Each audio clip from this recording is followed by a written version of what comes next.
بسم الله الرحمن الرحیم. تیر درسونه کې موږ یو ګونی اشتراکي اړیکه همدارنګې دوه ګونی اشتراکي اړیکه ویله. موږ ویل یو ګونی اشتراکي اړیکه د دوه اتومونو ترمنځ د یوې جوړې الکترونو په نتیجه کې منځته راځي. دوه ګونی اشتراکي اړیکه کله چې دوه اتومونه ترمنځ دوه الکترونه جوړي، یعنې څلور الکترونه دوی ترمنځ وي، هغې په نتیجه کې بیا دوه ګونې اړیکه منځته راځي. اوس چې دی موږ سره درې ګونې اشتراکي اړیکه، درې ګونې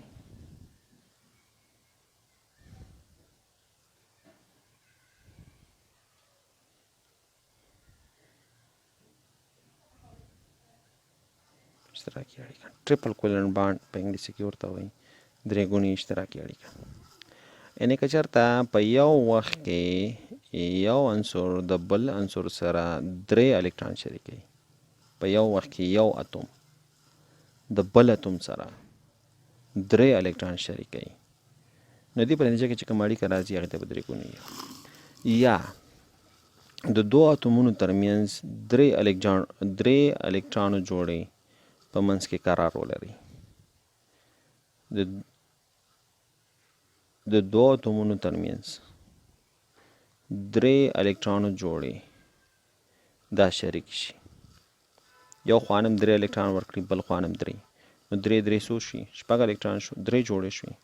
دې په نتیجه کې چې کومه اړیکه راځي دې ته موږ درې ګونې اړیکه یو، او دا به درې هایپن باندې ښودل کېږي، په درې کرښو باندې ښودل کېږي. د هغې مشهور مثال چې دی، یو به نایټروجن موږ واخلو، صحیح ده، کاربن نه پرته، کاربن کې خو دا نه راځي، خو کاربن نه پرته نایټروجن چې دی د ده 5 اخري مدار کې الکترون دی، او بل یو نایټروجن دی د هغه په اخري مدار کې هم دغه 5 وي.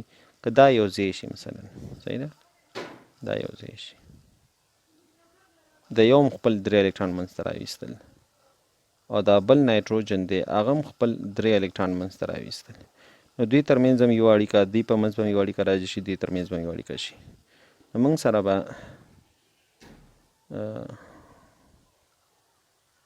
N2 او N ټریپل دا بانډ به موږ سره جوړ شي، صحیح ده، درې اړیکې به موږ سره څه شي، دا موږ سره جوړ شي.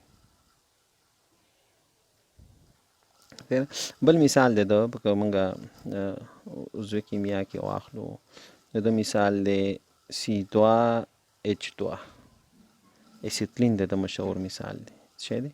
اسیتلین. د دې مشهور مثال څه دی؟ اسیتلین.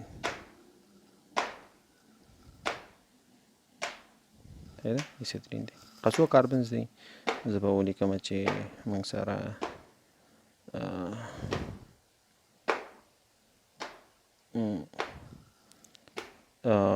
اسیتلین موږ سره 2 کاربنز دی. څو کاربنز دی؟ 2.